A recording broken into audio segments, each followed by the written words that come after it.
Vamos para o que nos importa de fato neste culto de adoração a Deus público, que é a pregação de sua palavra. E para isso eu vou pedir aos irmãos para abrirem no livro do profeta Isaías, no seu capítulo de número 6, que é o capítulo que nos narra o chamado de Deus a Isaías para ele ser seu profeta ao reino de Judá. Isaías capítulo de número 6, de 1 a 13, é o nosso trecho da nossa pregação, da nossa exposição neste culto ao Senhor. Então vamos abrir nossa Bíblia em Isaías 6, e eu farei a leitura, irmãos, e peço que os irmãos acompanhem com atenção a palavra de Deus lida, do versículo de número 1 até o versículo de número 13. No ano da morte do rei Uzias, eu vi o Senhor assentado sobre um alto e sublime trono, e as abas de suas vestes enchiam o templo. Serafins estavam por cima dele, cada um tinha 6 asas, com 2 cobria o rosto, com 2 cobria os seus pés, e com 2 voava. E clamavam uns para os outros, dizendo: Santo, Santo, Santo é o Senhor dos exércitos, toda a terra está cheia da sua glória. As bases do limiar se moveram à voz do que clamava, e a casa se encheu de fumaça. Então disse eu: ai de mim, estou perdido, porque sou homem de lábios impuros, habito no meio de um povo de impuros lábios, e os meus olhos viram um rei, o Senhor dos exércitos. Então um dos serafins voou para mim, trazendo na mão uma brasa viva que tirara do altar com uma tenaz. Com a brasa tocou a minha boca e disse: eis que ela tocou os teus lábios, e a tua iniquidade foi tirada, e perdoado o teu pecado. Depois disto, ouvi a voz do Senhor que dizia: a quem enviarei, e quem há de ir por nós? Disse eu: eis-me aqui, envia-me a mim. Então disse ele: vai e diz a este povo: ouvi, ouvi e não me entendais, vede, vede, mas não percebais. Torna insensível o coração deste povo, endurece-lhe os ouvidos e fecha-lhe os olhos, para que não venha ele a ver com os olhos, a ouvir com os ouvidos, a entender com o coração, e se converta e seja salvo. Então disse eu: até quando, Senhor? Ele respondeu: até que sejam desoladas as cidades e fiquem sem habitantes, as casas fiquem sem moradores e a terra seja de todo assolada, e o Senhor afaste dela os homens, e no meio da terra seja grande o desamparo. Mas se ainda ficar a 10ª parte dela, tornará a ser destruída, como terebinto e como carvalho, dos quais depois de derribados ainda fica o toco, assim a santa semente é o seu toco. Meus irmãos, o ano é 740 antes de Cristo. O rei Uzias morrerá ou morreria neste ano de número 740. O rei Uzias foi um dos grandes reis do reino do norte. Ele foi um rei de grande administração. Ele foi um rei que foi muito feliz no seu comando bélico sobre o reino de Judá, que tinha capital em Jerusalém. Sobre o governo de Uzias, que passara anos e anos, assim Judá, debaixo da sua autoridade, Judá, o reino do sul, teve grande progresso, e grandes conquistas foram realizadas. Ele era um rei amado, um rei querido, um grande magistrado, uma grande autoridade, que conduziu Judá por anos e anos, como nós falamos, em prosperidade, em, de fato, vitória sobre os inimigos e paz. Mas este rei é morto. No ano de número 740, no ano da morte do rei Uzias, Isaías o profeta recebe o seu chamado da parte de Deus. E é interessante ver o chamado de Isaías aqui, porque o chamado dele não se encontra como comumente nós encontramos os chamados dos profetas logo no primeiro capítulo dos livros dos profetas. Aqui você encontra o chamado de Isaías no capítulo de número 6, ou seja, 5 capítulos já nos introduziram no livro. E por que isso? Alguns teólogos, eles pensam do porquê o chamado de Isaías não é logo apresentado-nos no primeiro capítulo. Por que no capítulo 6? Porque do 1º ao 5º capítulo, nos é apresentado o estado de corrupção em que Judá se encontra. A necessidade de Judá em se arrepender dos pecados. Isaías começa os 5 primeiros capítulos dizendo: Judá, confia no Senhor, Judá. Você tem se apartado do Senhor, o Senhor te destruirá. Mas o Senhor não quer te destruir, o Senhor quer te salvar. Volta para o Senhor, abandone os seus pecados, diz Isaías ao reino do sul. Isso do capítulo 1 ao capítulo 5. Tal a importância de se chamar Judá ao arrependimento, visto o estado caótico de pecado em que Judá se encontrava. Do capítulo 7 ao 12, há mensagem sim de juízo, de ameaça da parte de Deus, mas há ali entremeadas mensagens de esperança, de que viria um rei messiânico, um rei poderoso, um rei perfeito, que conduziria o seu povo à bem-aventurança, à prosperidade e à paz que seria eterna. Então, no meio disso está o chamado de Isaías. No meio dos capítulos 1 a 5 e dos capítulos 7 a 12 está o chamado, porque na verdade a vida do profeta Isaías e o seu chamado nos apontam para essas duas realidades: pecado e necessidade de arrependimento, e esperança no Messias, no rei que viria. Porque o chamado de Isaías é isso, é alguém que admite o seu pecado, é alguém que precisa de fato de salvação e encontra em Deus. E é por isso que, segundo alguns estudiosos, o chamado de Isaías está no meio dessas duas grandes seções, porque une juízo de um lado e esperança no Messias do outro. Assim como Isaías encontrou diante de Deus a realidade de um juízo: ai de mim, estou perdido, e mesmo assim a graça de um Deus que salva. Com Atenaz ele purificou os seus lábios. Por isso nós encontramos então o capítulo de número 6 narrando o chamado de Isaías, ou o seu chamamento. E ele acontece, como nós dissemos, na morte do rei Uzias, o grande rei do reino do sul. E veja só, meus irmãos, o que diz o capítulo 6, o versículo 1. Acompanhe comigo em sua Bíblia. No ano da morte do rei Uzias, eu vi o Senhor assentado sobre um alto e sublime trono, e as abas de suas vestes enchiam o templo. No ano da morte do grande rei Uzias, rei de Jerusalém, rei de Judá, Isaías tem uma grande visão. Ele vê o Senhor assentado no trono. Irmãos, é importante nós entendermos o contexto do que estava acontecendo no ano da morte do rei Uzias. O rei Uzias, como nós dissemos aqui, foi um grande rei, só que ele morre em uma situação deplorável. Lá em 2 Crônicas, no capítulo 26, que narra as histórias dos reis, 1ª, 2 Crônicas, 1º e 2 Reis, lá em 2 Crônicas, capítulo 26, nos mostra que nos últimos anos do reinado de Uzias, esse rei Uzias se orgulhou em seu coração.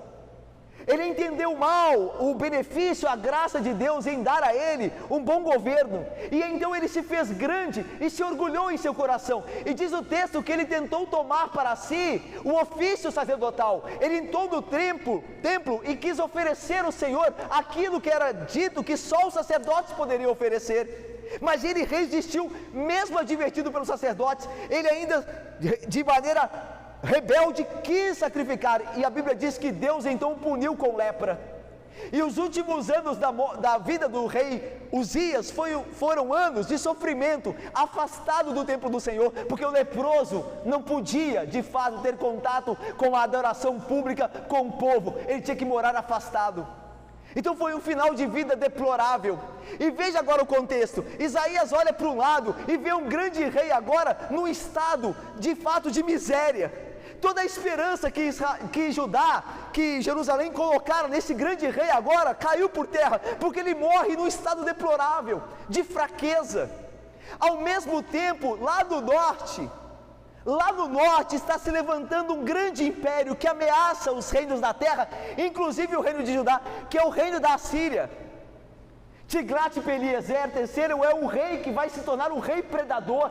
Ele está preocupado e está de fato armando uma campanha imperialista que decide governar o mundo todo. Afinal, o reino do norte, Israel, cairia pelo poder da Assíria, e Jerusalém estava sendo ameaçada por este rei e por reis que viriam da mesma dinastia ali, que governariam a Assíria, e se tornava agora, nesse contexto, no ano de número 740, uma ameaça para Judá. Então veja, perceba, de um lado Isaías olha e o grande rei Uzias morre de forma deplorável, e de outro lado se levanta uma ameaça grande que é o império da Assíria. E agora parece que Judá está à mercê da destruição, porque o grande rei está de fato morto e morreu num estado deplorável de miséria. E por outro lado, um grande império se aproxima para nos destruir. E é nesse contexto então que Deus aparece a Isaías. E é nesse contexto que Deus aparece sentado num trono. O texto diz que Isaías viu o Senhor assentado no alto, no exaltado e sublime trono. Veja só que a Bíblia diz que ninguém pode ver a Deus e permanecer vivo, mas a ideia aqui é de que Isaías vê a manifestação da glória de Deus, porque o que Isaías vê é as abas das vestes. Ele vê um trono, ele vê o templo onde esse Deus único e majestoso está sentado, e vê os seus servos que são os serafins, mas não diz o texto que ele vê a face de Deus, mas certamente ele vê a glória de Deus manifesta em todos esses artefatos, ou esses servos serafins que aqui estão descritos. A ideia aqui, meus irmãos, e que é aplicada a nós também, é que quando nós não temos esperança mais deste mundo, como muitas vezes nós não temos por causa dos seus líderes fracos, por causa dos seus líderes falhos, nós podemos olhar e devemos olhar para um Deus que está no trono, independente do que nos aconteça e das coisas que nos cercam e daquilo que nos ameaça. Deus continua no trono. O rei, o grande rei Uzias era morto e a Síria era uma ameaça real, mas Deus está no trono. Deus sabe o que faz. Ele não deixa de governar. As ameaças que se levantariam contra o seu povo vinham da mão dele também para corrigir o seu povo. Tanto que posteriormente no livro de Isaías, Deus diz que a Assíria é a vara de correção na mão dele. Ou seja, a própria Síria castigaria o reino do norte, porque Deus providenciou isso, porque Deus decretou isso. Ele estará sempre no trono, não importa o que aconteça. Não importa a dificuldade que a igreja passe, o Senhor está no trono, Ele governa todas as coisas. Às vezes Ele nos coloca em aperto para nos chamar a atenção, para nos exortar, para que nós nos arrependamos, mas Ele continua e continuará para sempre no trono, e esta é uma visão consoladora, essa é uma visão abençoadora e fortalecedora. O Senhor está no trono. No meio do caos político, no meio do caos da religião, Deus continua exaltado no trono. E o versículo 2 diz que serafins estavam por cima dele, cada um tinha 6 asas, com 2 cobriu o rosto, com 2 cobriu seus pés e com 2 voava. Serafins é uma palavra que vem de chamas, a ideia de seres incandescentes, seres em chamas. E a ideia aqui, meus irmãos, envolve fogo, o texto todo. Porque você tem os serafins, que são seres incandescentes, você tem a brasa viva, que é retirada do altar, a ideia de fogo, e nós vamos ver que isso tem a ver com a santidade de Deus, porque os serafins vão clamar santo, santo, santo, a ideia de fogo consumidor, fogo que não suporta o pecado, fogo que de fato destrói o pecado e o pecador na sua presença, porque ele é santo, ele é separado dos pecadores, ele é distinto de todos os demais. E aqui a ideia é esta, que os serafins eram esses seres incandescentes em chamas, e estavam por cima dele. A ideia de por cima dele aqui no hebraico, não é provavelmente em cima dele, mas a ideia de pé diante dele. O Senhor está sentado, e os servos estão de pé esperando a sua ordem. Era muito comum naquela época, e na época do Senhor Jesus Cristo, no Oriente, que os mestres, ensinavam sentados, e aqueles que aprendiam de pé. Então, meus irmãos, vocês devem dar, de certa forma, graças a Deus, né? Porque vocês ouvem o pastor sentado e ele tem que ficar de pé. Já pensou se ele pregasse sentado? Ele ia pregar bem mais, né? Então, se de pé, né, a gente já prega um pouquinho mais, imagina. Então, não reclamemos, então estamos bem, sentados, ok? Mas naquela época não. Naquela época, quem ensinava, quem tinha autoridade estava sentado. E o discípulo estava de pé. Lembra que Jesus vai ensinar sentado no barquinho? Ele pede um barco e se assenta no barquinho.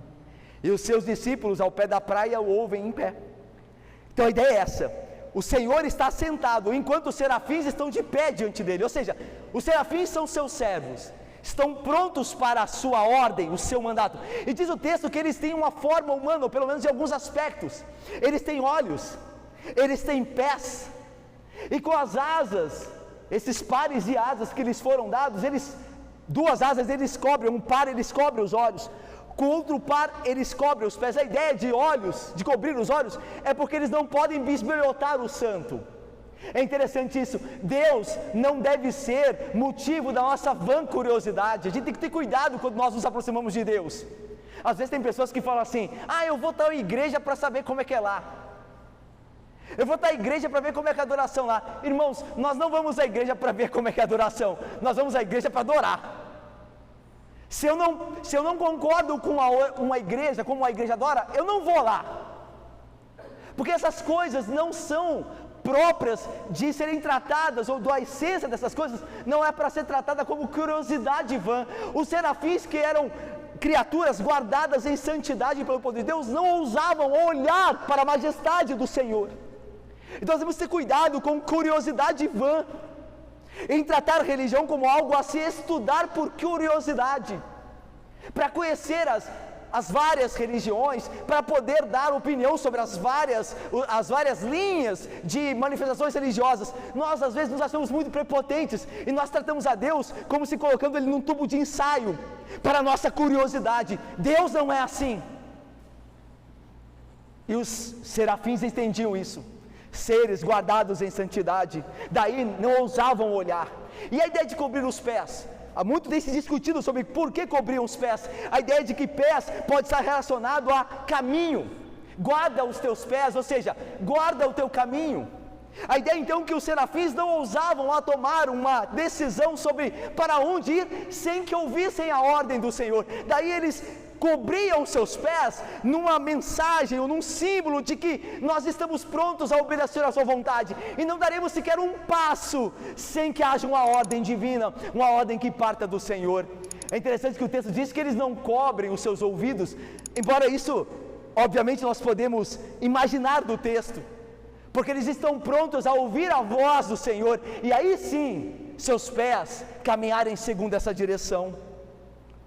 Mas diz mais, versículo 3: e clamavam os serafins uns aos outros, num canto talvez antifônico, ou seja, uns diziam, outros respondiam, como um coral, que divide os seus naipes, e há um canto em cima de um canto, e eles cantavam então dizendo: Santo, Santo, Santo, é o Senhor dos exércitos, toda a terra está cheia da sua glória. A ideia de santidade aqui, meus irmãos, é que não há nenhum outro ser como Deus. Deus é único. E a ideia de repetir 3 vezes aqui é deixar claro a sua singularidade. Não há outro Deus como este Deus. Ele é separado de tudo que existe, Ele é único. E obviamente a ideia de santidade não só inclui a ideia de distinção, de separação do restante, mas também uma questão de natureza moral, porque Deus não é só separado do restante, Deus é separado dos pecadores. Deus não pode conviver com pecadores, a não ser que haja uma provisão, e nós vamos ver isso aqui no texto. Mas Deus não pode viver com pecadores, Ele é separado de tudo. Como um ser moral, como um ser justo, como um ser perfeito, imaculado, Ele não pode ter comunhão com pecadores. Daí santo, santo, santo é o seu exército. E veja que Isaías só está ouvindo. Isaías não participa do canto. Isaías não disse nada ainda. Ele é apenas um telespectador. Os anjos, os serafins entoam louvores, mas Isaías não pode ainda, lembra? sou homem de lábios impuros. É por isso que você o encontra calado aqui, porque diante da majestade de Deus, ele vai ter ciência de quem ele é, e de que esse Deus não aceita o pecador ainda não purificado em sua presença, não arrependido, não tendo esse pecador confessado os seus pecados. Por isso ele está em silêncio, enquanto os serafins cantam: Santo, Santo, Santo é o Senhor dos exércitos, toda a terra está cheia da sua glória. Ou seja, a glória, a terra expressa a glória do Senhor, é o campo, é o palco do seu governo, e é importante isso, porque o livro de Isaías trata muito da geopolítica na época, de reinos se levantando contra reinos, a Assíria no norte, o Egito no sul, a coligação Reino do Norte junto com Síria. Tudo isso é geopolítica, mas a ideia é de que a terra está cheia da glória do Senhor, ou seja, a sua providência, as obras da sua criação, o seu controle sobre as ações, a terra está cheia da sua glória, daquele que está no trono. Mas essa visão de Isaías continua, essa visão da majestade e soberania divina e da sua santidade. E no versículo 4 diz que Isaías viu o seguinte, e ele não só viu, mas como de fato na sua visão, sentiu de fato as bases, olha o versículo 4, as bases do limiar se moveram, a voz do que clamava, e a casa se encheu de fumaça. A ideia então que ao entoarem o canto, o serafim santo, santo, santo, a entrada do templo, aqui a ideia muito provável de que Isaías está tendo essa visão no templo, ou do templo, não, o texto não entra em detalhes, se Isaías está no templo, e no templo ele teve a visão, ou se ele tem uma visão do templo, e que o que está acontecendo lá, quando a glória do Senhor enche aquele templo. Mas a ideia é que Isaías está na entrada, ele não entrou. As bases do limiar é a entrada, por assim dizer, da igreja. Então é como se os serafins estivessem aqui, e o Deus majestoso, mas nós lá fora. Nós não ousamos entrar, e a ideia é de que a porta começa a tremer, e as bases do limiar começam também a se mover, e a fumaça enche o templo. A descrição lembra, e tem esse propósito de lembrar, a aparição de Deus no Monte Sinai, quando Moisés e o povo se colocam diante dele. Olha só o que diz Êxodo 19: todo o Monte Sinai fumegava, porque o Senhor descera sobre ele em fogo.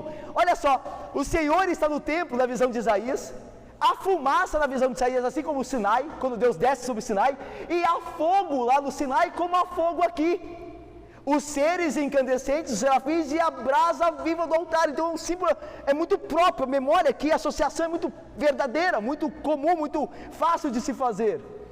E aí diz mais: a fumaça subiu como fumaça de uma fornalha, e todo o monte tremia grandemente. Veja que são os mesmos aspectos. O que está acontecendo, o que aconteceu no Sinai era o mesmo que acontecia no templo na visão de Isaías.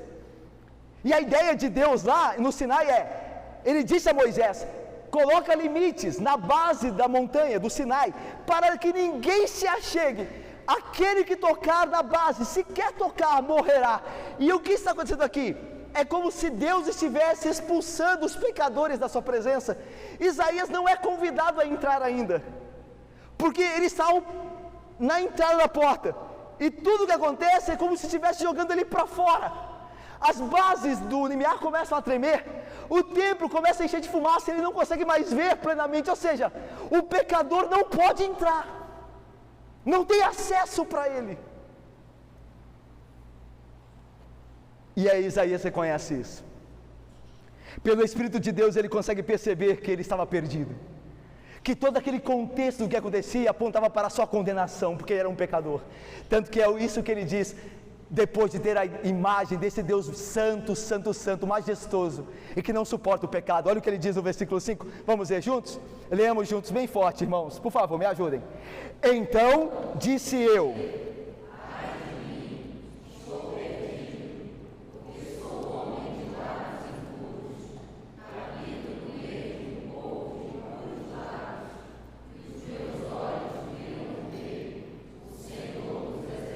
ai de mim, estou perdido, ou numa tradução em hebraico, uma possível tradução, silenciado. Eu estou silenciado, a ideia de descrever alguém que desceu à morte, alguém que está morto.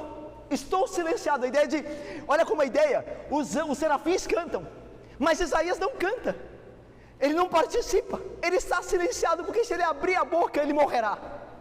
Eu estou perdido, porque sou homem de lábios impuros, por isso que ele não pode entoar o canto, os seus lábios são manchados de pecado, e lembre-se do que a Bíblia diz, a boca fala do que o coração está cheio. É óbvio aqui que os lábios são um símbolo, mas a ideia é do coração. Ele diz, eu sou um pecador, os meus lábios são impuros, porque o meu coração é impuro, e eu habito no meio de um povo igualmente impuro, ou de lábios impuros aqui. A ideia é que Isaías se vê culpado, como de fato ele era um pecador, e ele não se esforçar ao menos de se separar de uma comunidade pecadora. Eu sou um pecador e habito no meio do povo pecador, então eu sou duas vezes culpado. E os meus olhos viram o rei, e a ideia é que eu contraste, o rei Uzias morre, mas o rei dos reis está no trono, e ele é santo, e ele julgará Judá, porque ele não suporta o pecado, e o que a nação está passando, e o que Uzias passou no fim da sua vida, com a lepra que o Senhor em juízo deu a ele, tudo isso é porque o Rei Santo está no trono, e ele julga os homens, ele julga o seu povo, e eu estou perdido. Ai de mim, porque os meus olhos viram o Rei. Meus irmãos, não há ninguém que, tendo contemplado a majestade de Deus em sua palavra, não se veja assim. Nos preocupa muito, irmãos, a geração evangélica, ou talvez até reformada, calvinista, que surge em nosso meio. Nós estamos muito certos da nossa intelectualidade, ou da nossa formação, e às vezes aquela humildade e contrição própria dos crentes, quando vem a majestade de Deus, como Pedro, que diante do Senhor Jesus disse, aparta-te de mim, afasta-te de mim, Senhor, porque eu sou um pecador. O verdadeiro crente que tem um encontro com o Senhor Santo, com Jesus Cristo, ele não se autoproclamará, ele não ostentará a santidade, porque ele sabe que é um pecador. Que nós aprendamos isto, que nós vivamos isto. Diferente do que muitos fazem, se ostentando em redes sociais, dizendo que leem isso e leem aquilo, e é básico, irmãos, o que Jesus Cristo nos disse, aquilo que faz a tua mão direita, que não saiba a esquerda, numa ideia de que você não deve contar para os outros do seu progresso espiritual, embora eles devem reconhecê-lo pela graça de Deus, mas você não deve se autoproclamar, e muito menos falar para si mesmo. Daí a ideia de que uma mão faz, não saiba a outra, porque às vezes nós fazemos boas obras, e nós não contamos para ninguém, mas a nós mesmos falamos, dentro de nós, dizendo, poxa, eu sou muito bom, eu sou uma pessoa humilde, porque olha, eu fiz essas coisas e não contei para ninguém. Então a ideia de que uma mão faz, a outra não saiba, é isso, que você não fique nem falando a si mesmo, que você por acaso é alguém bom. Isaías teve a real verdade sobre ele, um homem impuro, e nós não estamos falando de qualquer profeta aqui, estamos falando de Isaías. Como o apóstolo Paulo, não era um apóstolo qualquer, ele disse, sou o mais terrível, ou maior dos pecadores. Mas nesse quadro de santidade e pecado, de soberania e miséria, nós vemos a provisão divina. Isaías não pode participar, Isaías não pode adorar, Isaías não pode cantar porque é um pecador, ele não pode sequer se aproximar. Antes disso, ele é expulso, assim como Adão foi do Éden. Assim como Adão foi do Éden, Isaías é meio que expulso do templo, até que Deus, na sua providência, providencie um meio para que Isaías participe, para que Isaías adore e se consagre. Veja o meio, a provisão divina. Versículo 6, então, quando eu estava como que se faz aqui? Quando eu estava sendo quase expulso da presença de Deus por causa do meu pecado, então um dos serafins voou para mim, trazendo na mão uma brasa viva, que tirara do altar. Com uma tenaz tirara. Com a brasa tocou a minha boca e disse: eis que ela tocou os seus lábios, e a tua iniquidade foi tirada e perdoado o teu pecado. Irmãos, nessa visão de santidade de Deus e pecado de Isaías, agora um dos serafins, um dos seres incandescentes, um dos seres em chamas, voa em direção dele. E o que ele pode esperar? Imagine-se no lugar de Isaías. Ele pode esperar condenação, porque é um Deus santo, um Deus que arde em chama de purificação contra o pecado. Agora envia um serafim, um ser em chama. Então Isaías diz: eu estou perdido de fato, agora é minha condenação. Só que não é isso que acontece. É isso que Isaías merecia, mas não é isso que acontece. O serafim voa em direção de Isaías, trazendo algo que retirara com uma tenaz, uma pinça. Tenaz é uma pinça. O serafim voa a Isaías com uma brasa que retirara viva do altar. A ideia é que lembra que você está tendo essa visão, Isaías está tendo essa visão no templo, e há um altar. O altar do templo é provavelmente o altar do sacrifício, onde os animais eram sacrificados, queimados a Deus. Ali o sacrifício para a purificação de pecados. Então o anjo, o serafim, tira do altar do sacrifício uma tenaz, algo que foi produzido pelo sacrifício, algo que queimou e purificou aquele pecado ali, ofertado como um animal queimado. E então o serafim tira dali a brasa e vai até Isaías e purifica-o no lábio e toca com a brasa. Ou seja, o que aconteceu no altar é que purifica. Aquilo que foi oferecido no lugar do pecador é o que traz perdão. Pense em Jesus Cristo aqui, porque Jesus Cristo mais tarde dirá: Isaías viu a minha glória e falou a meu respeito. Então pensa em Cristo, é isso que nós vamos ver aqui, é Cristo Jesus morrendo por Isaías, purificando a Isaías. Ele é o cordeiro que foi sacrificado no altar, ele é o cordeiro que traz o perdão. Do altar então o anjo tirou a brasa, e com ela tocou os meus lábios e disse: purificados estão os seus pecados. A ideia de pecado confessado é pecado perdoado. Lembra? Sou homem de lábios impuros, e a tenaz toca com a brasa nos lábios. O pecado confessado é o pecado perdoado. Nós temos que confessar os nossos pecados. Se confessarmos os nossos pecados, Ele é fiel e justo para nos perdoar os pecados e nos purificar de toda a injustiça. Mas você e eu precisamos confessar os pecados. Não é uma oração simples, uma oração geral, mecânica, mas uma oração que você confesse a Deus em que você tem pecado, no que você tem pecado, e confie nele para o seu perdão, e ele lhe perdoará. Mas confesse o seu pecado. Aquele que confessar os seus pecados prosperará, encontrará perdão, mas o que não confessa não encontrará graça. Isaías confessou o seu pecado, resultado, ele foi perdoado da sua iniquidade, e agora ele começa a ser agraciado, não só pelo perdão dos pecados com o qual fora anteriormente, mas ele agora ouve a voz do Senhor, irmãos. Olha o que diz o versículo 8: depois disso, ouvi a voz do Senhor. Até agora a visão não fala da voz do Senhor, os serafins cantam, mas o Senhor não diz nada, e muito menos Isaías ouve nada da parte de Deus. Mas agora, purificado, perdoado, reconciliado, ele ouve a Deus. E é isso que acontece com você e comigo. Quando Cristo nos encontra, quando Cristo nos perdoa, quando Ele nos converte, quando Ele muda o nosso coração, nós passamos a ouvir a Deus em Sua palavra, a darmos ouvidos a Ele, e tudo muda. Agora Deus fala e Isaías ouve.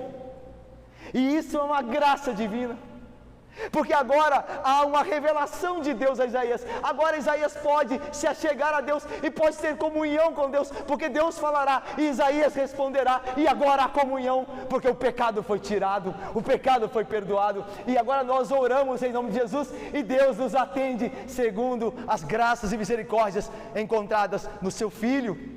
Agora Deus fala conosco, nós o ouvimos e respondemos, porque o nosso pecado foi perdoado pelo Cordeiro Santo de Deus, no Cordeiro Santo de Deus.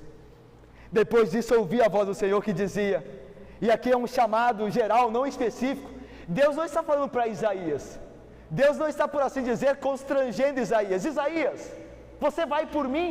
Não, o chamado é geral. Deus, não específico, Deus diz: a quem enviarei e quem há de ir por nós? O nós aqui é provavelmente uma referência à Trindade, porque Jesus disse que Isaías naquele dia viu a ele próprio, a Jesus. Olha o que, como nós citamos aqui, olha o que Jesus diz em João 12, eu vou ler para os irmãos. Jesus diz assim, João diz assim: por isso não podiam crer. O Evangelho de João, o apóstolo João escreve assim: por isso os judeus não podiam crer nele, porque Isaías disse assim: cegou-lhes os olhos e endureceu-lhes o coração, para que não vejam com os olhos, nem entendam com o coração e se convertam, e sejam por mim curados. Isto disse Isaías, porque viu a glória de Jesus e falou a respeito dele. Mas o Espírito Santo também estava lá naquele dia.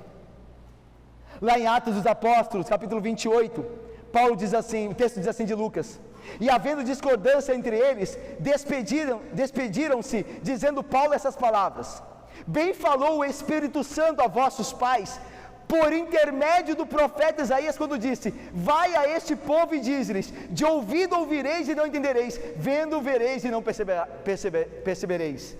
Então a ideia é de que o Espírito Santo também falava por meio de ali a Isaías. Então estava ali o Pai, o Filho e o Espírito Santo, o Deus Trino. E é por isso que diz: quem há de ir por nós? E então Isaías, agora perdoado, agora transformado, agora redimido, responde à voz. Agora ele pode falar, e ele não é consumido, ele não é destruído na presença de Deus. Deus faz com que ele ouça a sua voz, e agora ele pode responder. E ele responde, olha o versículo 8: disse eu, eis-me aqui, envia-me a mim. Uma vez perdoado e reconciliado, ele agora pode falar ao Senhor, ele pode orar ao Senhor. Um teólogo disse uma frase muito conhecida, né? Que a oração é a respiração da alma que nasce para a nova vida. A oração é a respiração de uma nova vida que acabou de nascer. Assim como o bebê que chora quando nasce, o crente ora quando nasce de novo. Lembra que Paulo, quando foi convertido por Cristo a caminho de Damasco, lembra o que Deus diz ao profeta que o envia para visitá-lo? Diz lá: você encontrará Saulo, ele está orando. Ele acabara de se converter e ele está orando. O convertido, aquele que foi perdoado, é alguém que fala com Deus em oração. Primeiro que ouve a sua voz, a sua palavra, e que responde em oração, é alguém que tem comunhão com Deus, e é o que está acontecendo em Isaías. Mas é aquele que se prontifica também: eis-me aqui, envia-me a mim. É interessante como Isaías tem uma fé mais madura do que Moisés. Lembra de Moisés? Ele resistiu ao chamado. Deus diz: vai ao Egito. Ele diz: quem sou eu? Eu não sei falar direito. Aí Deus diz: quem fez o surdo, o cego, o que vê? Não sou eu, o Senhor? Aqui Isaías mostra uma fé mais amadurecida. Moisés era crente como Isaías era um salvo como Isaías era, mas Isaías mostra uma fé mais madura aqui. Ele não espera ser coagido pelo Senhor, nem ordenado. Ele se prontifica: eis-me aqui, depois do que eu recebi, da graça que me foi dada, eis-me aqui, envia-me a mim. Ele não pergunta a missão primeiro, ele se prontifica. Mas a missão não é fácil. Olha a missão, versículo 19, caminhando para o final. Então disse Deus: vai e diz a esse povo: ouvi, ouvi e não entendais, vede, vede, mas não percebais. Torna insensível o coração deste povo, endurece-lhe os ouvidos e fecha-lhe os olhos, para que não venha ele a ver com os olhos e ouvir com os ouvidos e a entender com o coração, e que se converta e seja salvo. Olha que missão. Já pensou alguém ser chamado para o ministério? Vá a uma igreja pregar, vá a uma igreja ministrar a eles, mas eles não ouvirão, eles não atenderão, eles não serão salvos, eles serão todos condenados. Mas sabe o que isso prova, irmãos? Que o ministério pastoral não é baseado no resultado final em termos de conversão ou não conversão, mas em um ministro dar glória a Deus e ser fiel a Ele em sua palavra, na verdade em que Ele ordena que se fale. O ministério dos ministros, o ministério dos pastores não será medido por número de conversão. Se Deus nos abençoar, que assim seja e nós nos alegraremos, mas Deus nos chamou para sermos fiéis a Ele. E quando o ministro está aqui e está pregando, ele está adorando a Deus, ele está chamando o que Deus o ordenou e o que o separou para fazê-lo, e ele não deve se importar com mais nada, embora deseje que as almas cheguem, mas o único desejo do ministro é ser fiel a Deus. Paulo vai escrever isso: importa ao dispenseiro que seja achado fiel. Isso não quer dizer que nós temos prazer na condenação dos homens, e nem mais uma emoção sarcástica, masoquista ou sadomasoquista de ver os outros rejeitando e sofrendo. Nada disso. Nós queremos ver as pessoas serem edificadas em Cristo e se convertendo, mas nós não podemos fundamentar o ministério da palavra nesses resultados. Deus dá o crescimento, Deus chama os homens. A nós, ministros, cabe o anunciar de sua palavra, da sua verdade. Isaías é chamado para pregar a verdade, e uma verdade que terá implicação para aquele povo de coração terrível, uma aplicação drástica, em condenação, em sofrimento. Esse povo de coração insensível endurecerá os seus ouvidos e fechará os seus olhos e não se converterá de coração. A ideia de ouvido, olhos e coração é que o povo de Judá é totalmente indisposto em todos os sentidos para a vontade de Deus. Eles não querem confiar em Deus. Os seus ouvidos não querem ouvir, os seus olhos não querem ver e o seu coração não quer entender.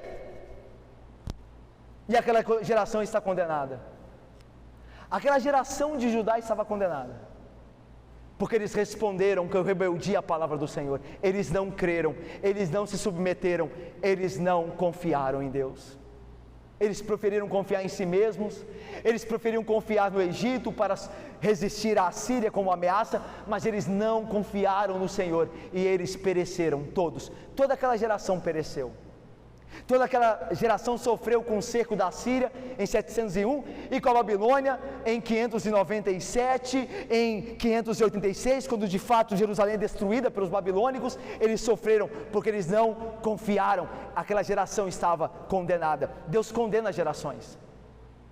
Deus pode condenar gerações, e Ele faz isso quando gerações decidem não ouvi-lo mais. E meus irmãos, pensando nos nossos tempos, nós estamos diante de uma geração condenada. Nós estamos, não se enganem, nós estamos diante, nós fazemos parte de uma geração, embora pela graça de Deus somos salvos, tirados dali, mas a geração que está ao nosso redor é uma geração condenada. E há evidências disso. Há evidências do que é que tem acontecido na igreja, de como o mundanismo tem avançado dentro da igreja, de como pautas mundanas e contrárias à palavra de Deus têm ganhado lugar cada vez mais forte na igreja. Quando ao invés de recebermos pecadores e amá-los com a verdade para que sejam transformadas pelo poder do Espírito na vida deles, nós aceitamos tudo para não perder ninguém. E nisso o mundo cada vez mais entra na igreja, e nós estamos vendo isso. Nós participamos de uma geração condenada, e não quer dizer que Deus não tem seus Isaías ali, mas nós estamos numa geração condenada, que endurece os seus ouvidos, que fecha os olhos, e com o coração não entende. A ideia é para que ouvindo não entendam, para que vendo não percebam. A ideia é, mesmo que tenha o sentido externo, nada acontece internamente. Eles veem, mas não percebem. Eles ouvem, mas não entendem. Então a ideia é de que, ainda que experimentando externamente, ainda que estando na igreja, no culto, e vendo as coisas acontecerem, vendo os cânticos e ouvindo o sermão, eles não entendem, eles não percebem. O coração deles está tão fechado que eles não mudam. A vida deles não muda. Não há um eis-me aqui, não há envia-me a mim, não há consagração. Há uma participação inócua, infrutífera, dentro de um lugar onde eles estão vendo, estão ouvindo coisas, mas não conseguem perceber que sem a graça de Cristo, sem mudança real de vida, sem abandono de pecado, não há comunhão com Deus. E não é que Isaías tivesse uma mensagem difícil para ser entendida. Tanto que os contemporâneos de Isaías zombavam da mensagem dele, que era como alguém falando a crianças. Lá em Isaías 28 diz assim: a quem, pois, se ensinaria o conhecimento? Pergunta Isaías. E a quem se daria a entender o que se ouviu?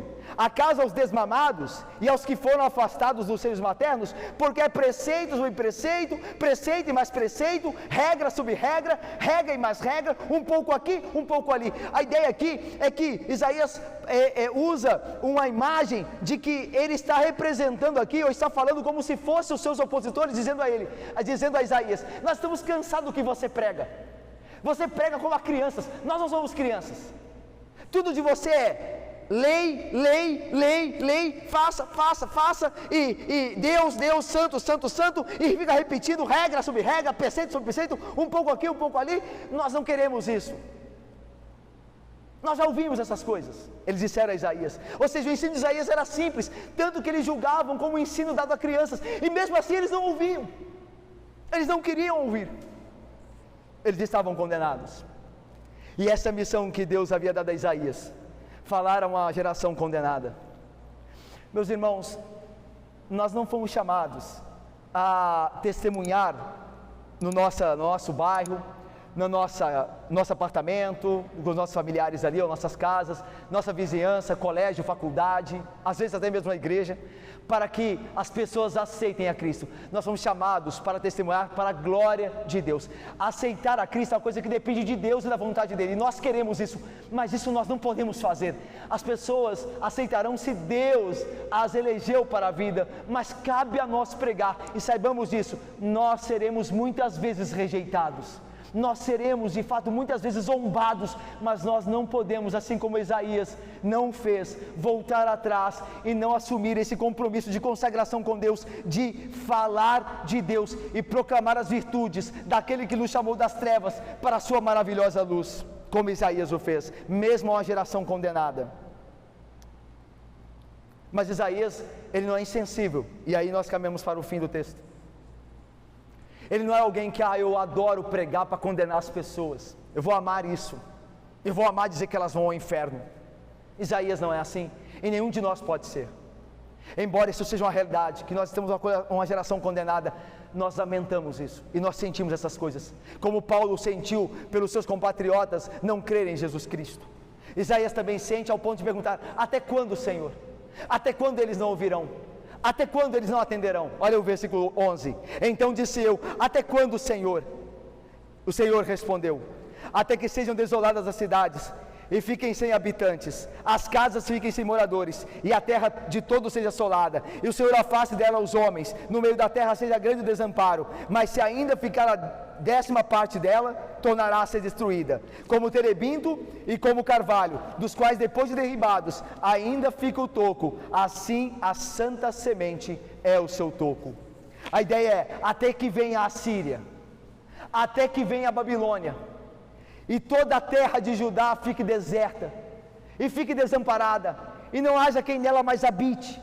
A ideia é essa, até que esse povo seja corrigido, até que o terreno seja limpo, até que as ervas daninhas sejam tiradas, para que o terreno fique limpo, para haver uma nova semeadura, um novo plantio, de uma videira que glorifique a Deus. Como Israel era a videira amada e não glorificou, ela será destruída, queimada, mas então Deus não se esquecerá da sua promessa. Deus levantará um povo para si, um povo fiel, por meio de uma semente divina. Quando eu destruir Jerusalém, quando a terra ficar desolada pelo cerco da Assíria e por fim pela invasão e tomada da Babilônia, então ficará apenas o toco, como uma floresta que foi devastada, restando apenas o toco das árvores, mas do toco pode nascer um broto, assim a semente santa. A ideia é que Deus não destruiria totalmente os judeus, porque dos judeus viria o Cristo, aquele que é o verdadeiro Israel, aquele que veria e perceberia, que ouviria a voz do seu pai e atenderia, e de coração serviria a Deus. Tudo o que Judá não fez, e foi condenado por isso, o verdadeiro Israel que é Cristo faria. Ainda que o povo houvesse se corrompido na época de Isaías, ainda que Isaías pregasse a um povo que não ouviria, não veria, e nem se converteria, Deus não se esqueceu de sua promessa de salvar um povo para si mesmo, através da semente santa, que foi prometida lá em Gênesis 3,15, a semente da mulher. Aqui de novo, a semente santa é o seu toco.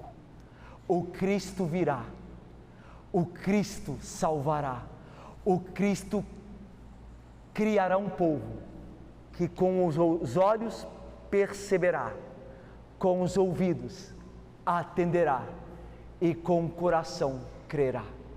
Isso tudo através de uma semente santa. Nós estamos aqui e sobre nós paira a mesma ameaça.